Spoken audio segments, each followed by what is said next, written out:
Bueno, salón a todos, ¿sí? Hemos llegado al final de esta maravillosa parashá, Vayishlach, que significa envió, que como decía hoy el hermano Daniel, ¿sí? De la raíz Shalía, ¿sí? Que significa ¿qué? Enviado, ¿sí? Como siempre decimos, un Shalía que es un enviado, en griego es un apóstolo, ¿sí? Y bueno, ¿qué nos dejó esta parashá? Creo que es una lección muy grande a nivel familiar. Tenemos un claro ejemplo de vida, de situaciones dentro de una familia y cuál es la manera que se resuelve.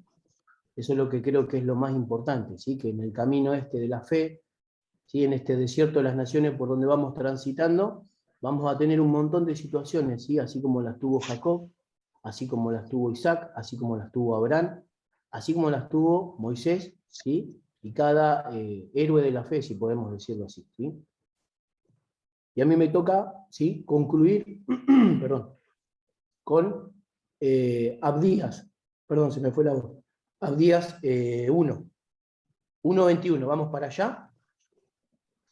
Y en el Brit Hadashah vamos a leer Marcos, capítulo 12, del 1 al 44. Bienvenida, Clarita. Abdías 1:21. ¿Sí? Es cortito este versículo. Cuando lo tienen todos, puedo empezar. ¿Me dicen amén, por favor? Amén. Bien. Bueno, Abdías 1:21. Dice, y subirán salvadores al monte de Sión para juzgar al monte de Saúl, y el reino será de Jehová. ¿Sí? Es muy cortito el versículo. ¿A qué se está refiriendo acá?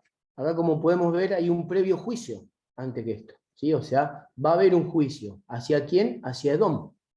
Y si leemos en contexto, como lo hemos leído en otras para allá, ¿qué es lo que venimos viendo? Una lucha entre hermanos. ¿Sí? Hermanos, literalmente hermanos, no hermanos de la fe, sino hermanos de sangre, ¿sí?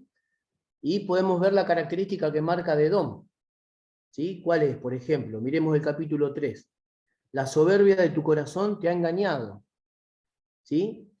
Tú que moras en las hendiduras de las peñas, en tu altísima morada, ¿sí? Miren qué casualidad que la palabra Roma, ¿sí? No tiene una connotación literalmente un significado, pero sí tiene una connotación profética. Y Roma significa altiva, ¿sí? Altiva, altísima, soberbia, ¿sí? Tiene un montón de significados, ¿sí? Obviamente, Edom, nosotros ya a esta altura ya conocemos a quién se está refiriendo Edom, ¿sí? Ya lo hemos visto en las clases anteriores, de dónde surge el Imperio Romano, ¿sí? Y que después se transformó en lo que conocemos hoy como la Iglesia Católica, ¿sí? Dice, si te remontares como águila, miren qué casualidad que el Imperio Romano tenía como escudo el águila, ¿sí? Fíjense en que los nazis también tenían como águila un escudo, ¿sí? No es casualidad, ¿sí? No es casualidad. Dice, aunque entre las estrellas pusieses tu nido, de allí te derribaré, dice Jehová. ¿Sí? O sea, ¿pero por qué? ¿Por qué dice? ¿Por qué dice esto de que lo va a derribar? ¿Por qué? Porque dice, miren a partir del 11, del 10. Por la injuria de tu hermano Jacob, ¿sí? Te cubrirá vergüenza y serás cortado para siempre. ¿Y cuál es la injuria que hizo Edom contra Jacob? Proféticamente hablando. Le adjudica la muerte de Jesucristo, del Mashiach, ¿sí? Siempre le adjudicó eso. Entonces, al adjudicarle esa injuria, lo único que hizo crear un odio descomunal, que ese odio se viene pasando a través de todos los tiempos. O sea, el objetivo, ¿sí? Siempre va a ser destruir la simiente, ¿sí? La simiente santa, la simiente verdadera, el pueblo elegido, ¿sí? Y no solamente Edom injurió a Jacob, proféticamente hablando, sino que también se adueñó de sus promesas, ¿sí? Se adueñó de sus propias promesas, ¿sí? Adjudicándose que ser la única, o el único pueblo, o el pueblo elegido, ¿sí? mostrando y enseñando a través de todos los tiempos de que Dios había totalmente descartado al pueblo de Israel, cuando bíblicamente no es así. ¿Sí? Edom viene trayendo una mentira en cierta manera, por eso va a recibir un juicio, dice. 11. El día que estando tú delante, llevaban extraños cautivos su ejército, y extraños entraban por sus puertas, echaban suerte sobre Jerusalén, tú también eras como uno de ellos. ¿Y quién fue que destruyó el templo en la Judea del tiempo del Mesías? El Imperio Romano. ¿Sí? El hijo de Vespasiano, Tito, el hijo de Vespasiano. ¿Sí? Él fue el que destruyó literalmente. Fue la pérdida más grande, ¿sí? Cuando cayó precisamente un 9 de Av. ¿Sí? El mismo día, nada más que muchos años antes, el templo de Salomón también había sido destruido. ¿Qué fecha? El 9 de Av. Por eso hoy el judaísmo conmemora ese día como un día de pérdida muy grande. ¿Sí? Y a partir de ese momento, Israel como nación dejó de existir. ¿Sí? Dejó de existir literalmente.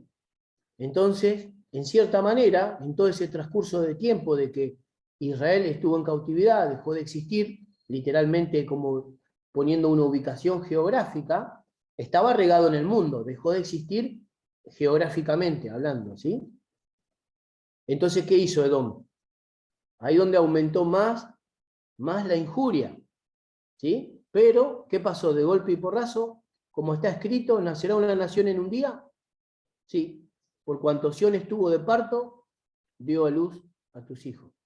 Entonces, contra todas las probabilidades de que Edom venía enseñando de que no iba a surgir nunca más el Estado de Israel, contra todos los dichos que había, y no solamente de Edom, sino de las hijas de Edom. Porque Edom, si bien miramos proféticamente hablando, ¿sí? Se adueñó en cierta manera de las doctrinas y de muchas cosas, ¿sí? Pero las hijas fueron más allá. ¿Sí? Las hijas de Edom fueron más lejos todavía. ¿Sí? ¿Y qué hicieron las hijas de Edom? Literalmente, no solamente calumniaron a Jacob, sino que también torcieron aún más toda la enseñanza. Al punto de que hoy realmente estamos en una confusión tan grande que no conocemos, realmente no se conoce el significado del Mesías, no conocemos el concepto del reino de los cielos. ¿Sí? Edom tiene un concepto del reino de los cielos totalmente diferente al que tenía Jacob, ¿sí? Y la promesa es de Jacob. Esa es una realidad. Le guste a quien le guste, la promesa es dada a Jacob, no a Esaú, no a Edom. Por eso Edom tiene ese odio tan grande, en cierta manera. Si bien vimos en esta para allá que hubo un arreglo entre hermanos, pero aparentemente a través de las generaciones se albergó un cierto rencor hacia esa situación. Tal vez ellos realmente se arreglaron, si hay algunas corrientes de judaísmo que dicen que no, que cuando Esaú lo abrazó, lloraba de bronca. Puede ser, la verdad que no lo puedo determinar literalmente, pero podría ser. ¿Por qué? Porque vemos a través de todos los tiempos, una y otra vez, la persecución. ¿Sí? Una vez, ¿y cuál es lo que se adjudica? Literalmente la muerte del Mesías. ¿Sí? Si leemos en la Escritura, el Mesías tenía que morir. ¿Sí? Esas son todas injurias que, en cierta manera, Edom hizo. ¿Sí? Dice, 12. Pues no debiste tú haber estado mirando en el día de tu hermano, en el día de su infortunio. No debiste haberte alegrado de los hijos de Judá en el día en que en el día que se perdieron, literalmente. ¿Sí? Entonces esto es una realidad. ¿Sí? Y hoy podemos hoy podemos comprender de que existe Edom todavía. Por supuesto que existe. ¿Existen edomitas? Sí, existen. ¿Sí? Ahora, nuestro deber, ¿nosotros también éramos edomitas en otro tiempo? Sí, sí, éramos edomitas, literalmente. Pero a través del derramamiento de sangre del Mesías nos hace parte, ¿sí? Pasamos a ser Jacob, proféticamente hablando, ¿sí? Entonces, ahora que somos Jacob, que hemos comprendido, ¿sí? Miremos y entendamos la misma dureza que nosotros teníamos en otro tiempo. Porque Esaú o Edom tiene esa dureza, ¿sí? Pero así nosotros estábamos en esa posición también. Entonces, nuestro deber, ¿cuál es? Como dice Deuteronomio, ¿sí? No aborrecerás al edomita, ¿por qué? Porque es tu hermano, ¿sí? No lo aborrecerás. Entonces, si miramos proféticamente hablando, ¿qué pasó con Jacob y Esaú? Esaú siguió su camino y Jacob el suyo, ¿sí? Y eso es lo que tenemos que comprender hoy.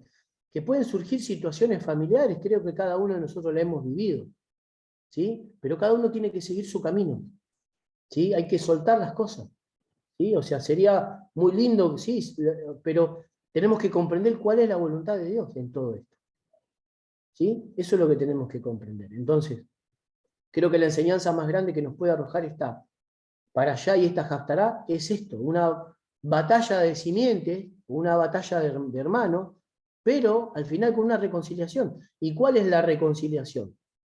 Listo, pasó, las situaciones pasaron, existieron, sí. Edom tiene que seguir su camino y Jacob el suyo. Eso se llama madurez, ¿sí? Eso se llama lo que se llama madurez, ¿sí? Jesús en un momento estaba reunido y le dijeron, Jesús, te buscan tus hermanos, te busca tu madre, ¿sí? Te buscan tu mamá, te buscan tus hermanos, y él dijo, acá están mis hermanos, estos son mis hermanos, ¿sí? No estoy diciendo que el hermano de sangre no es, no, por supuesto que no, porque Pablo mismo, si lo deja bien claro en la carta a los Corintios, dice, maldito sea yo, ¿sí? Para rescatar a uno de mis hermanos, a los que son de mi sangre, dice. Literalmente, Pablo entra en un quiebre emocional y dice, yo desearía mismo yo ser anatema, por amor de ellos, para que uno se salve. Y creo que ese es el sentimiento que tenemos que tener nosotros para con nuestra familia, ¿sí? Siempre, nunca dejando de orar y siempre pidiendo, ¿sí? Eso ya entra en un terreno que ya sería la voluntad divina, no nuestra voluntad. Porque si no, estaríamos todos juntos. Bueno, entonces tiene que tener un propósito toda esta historia. Y como la tuvo en estas para allá, ¿sí? Creo que así en la vida personal de cada uno podemos ir viendo el proceso de madurez que tenemos que ir adquiriendo como creyentes en este tiempo, ¿sí? O sea, cada recorrido, cada para allá que vamos viendo es nuestra vida. Es nuestra vida, nuestra situación, ¿sí? Personal que vamos viviendo. ¿Sí? Entonces dice, 13, no debiste haber entrado por la puerta de mi pueblo el día de su quebranto. No debiste haber mirado su mal en el día de su quebranto, ni haber echado mano a sus bienes en el día de su calamidad. ¿Pasó eso? Sí. Hoy, hace un rato, Dani compartió la foto del Arco del Triunfo y se estaban llevando la menorá. Se estaban llevando la menorá. ¿Sí? ¿Y dónde fue? A Roma. ¿Sí? Se llevaron todo. ¿Sí? Tampoco debiste haberte parado en la encrucijada para matar a los que de ellos escapasen, ni debiste haber entregado a los que quedaban en el día de la angustia. Entonces, ¿qué pasa? Por eso, por esa causa, ¿sí? Por la injuria y por todas esas cosas, Edom va a ser juzgado. ¿Sí? Edom va a ser juzgado. Por eso dice, porque cercano está el día de Jehová sobre todas las naciones. ¿Sí? Como tú hiciste, se hará contigo. ¿Sí? Así, literal. Como tú hiciste, se hará contigo. Tu recompensa volverá sobre tu cabeza. De la manera que vosotros bebiste en mi santo monte, beberán continuamente todas las naciones, beberán y se engullirán. Y serán como si no hubieran sido. Más en el monte de Sión, ¿sí? Habrá un remanente. Remanente. ¿Sí? No habla de mucho, un remanente. Entonces, nosotros nos tenemos que enfocar hoy en tratar de entrar en ese palabra, en ese remanente, ¿sí? Remanente, que se salve, y será santo, y la casa de Jacob recuperará sus posesiones.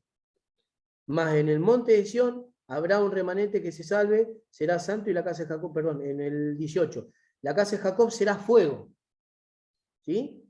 Y la casa de José llama. Miren qué profético, la casa de José, ¿qué es? Llama. ¿Y quién tenía la primogenitura que fue dada a José? Efraín. Efraín, ¿sí? Ahora la casa de Saúl será estopa, y lo quemarán y lo consumirán, ¿sí? Y aún un resto quedará de la casa de Saúl, porque Jehová lo ha hablado, ¿sí? Y dice, y los del Negueb poseerán el monte de Saúl, y los de Cefela a los filisteos. Poseerán también los campos de Efraín y los campos de Samaria, Benjamín y Galad. Y los cautivos de ese ejército, de los hijos de Israel, pues serán los cananeos, hasta Sarepta. ¿Sí? Y los cautivos de Jerusalén que están en Sefarat, ¿a dónde? En España. Sefarat es España. O sea, es así de claro. Los que están en España. ¿Sí? Sefarat es España. Poseerán las ciudades del Negev. Y ahí donde va a ser completado. ¿Sí? Y subirán salvadores al monte de Sión para juzgar al monte de Saúl. Y el reino será de Jehová. Ahora la pregunta que nos tenemos que hacer nosotros, ¿quién va a juzgar a Edom? Isaías 63, vamos para allá. Isaías 63.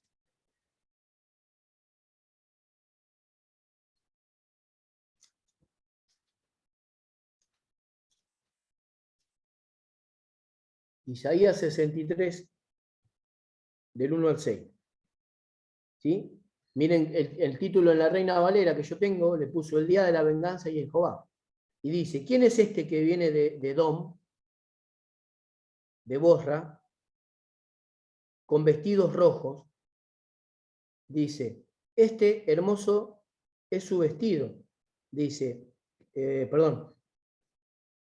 Sí, este hermoso es su vestido, que marcha en la grandeza de su poder. Yo, el que hablo en justicia, grande para salvar. ¿Quién es? ¿De quién es este que está hablando? ¿Sí? Y le pregunta, ¿por qué es rojo tu vestido y tus ropas como las que ha pisado el lagar?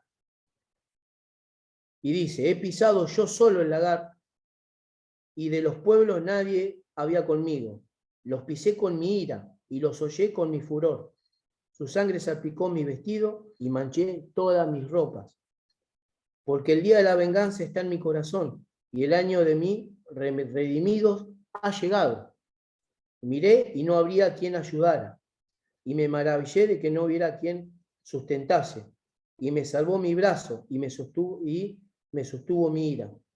Dice, y con mi ira hollé los pueblos, los embriagué mi furor y derramé en tierra su sangre. Ahora, ¿de qué nos está hablando? Si vamos al libro de Apocalipsis, ¿quién es el que pisa las uvas en el lagar? El Mesías, el Mesías. Y ustedes fíjense que Edom, al Mesías, lo representó con un manto rojo siempre. ¿Sí? Después ustedes van a ver una imagen de Jesucristo, ¿sí? del Jesucristo de pelo largo, de ojos azules, ¿sí? De corte europeo, con una túnica roja. Entonces, ¿quién es el que va a venir a poner un juicio a Edom? Él mismo.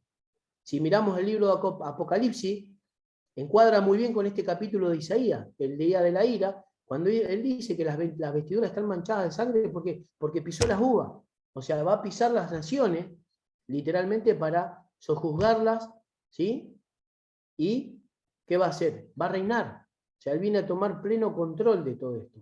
Y viene a parar la injuria que Edom hizo en cierta manera, ¿sí?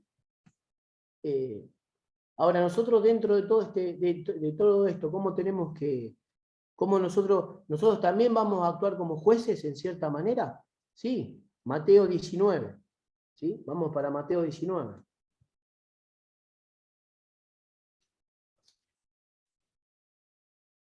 Mateo 19, 28.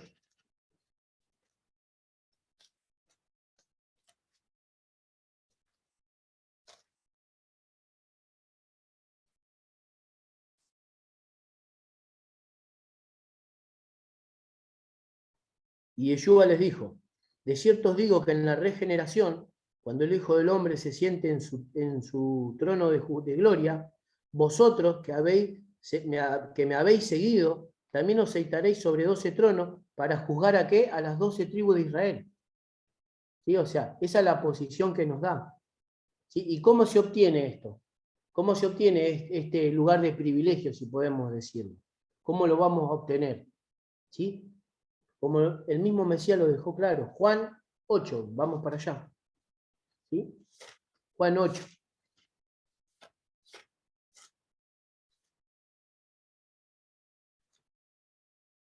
Juan 8, 31. Del 31 al 32. Dijo entonces Yeshua a los judíos que habían creído en él, si vosotros permaneciereis en mi palabra, seréis verdaderamente mis discípulos. ¿Sí? Ahí, miren, si ustedes permanecen en mi palabra, serán verdaderamente mis discípulos. Y ahí, cuando vos permaneces en la palabra, que realmente sos un discípulo, conocerás la verdad y la verdad te hará libre. ¿Sí? Eso es un proceso de conversión, lo que está marcando Yeshua. ¿Sí? Primero hay que permanecer en la palabra. ¿Sí? Y ahí vas a conocer la verdad, porque la única verdad es la que está escrita. Y esa verdad es la que me va, literalmente, ¿qué me va a hacer? Me va a hacer libre. O sea, la fe la salvación es por fe, la justificación es por fe. ¿Sí? Pero esa fe tiene dos pilares principales, que es lo que acaba de nombrar el Mesías. ¿Sí? Y para terminar con esta primera parte, así empezamos porque queda menos de un minuto, Mateo 7. ¿Sí? Para ver estos dos pilares de la fe, Mateo 7.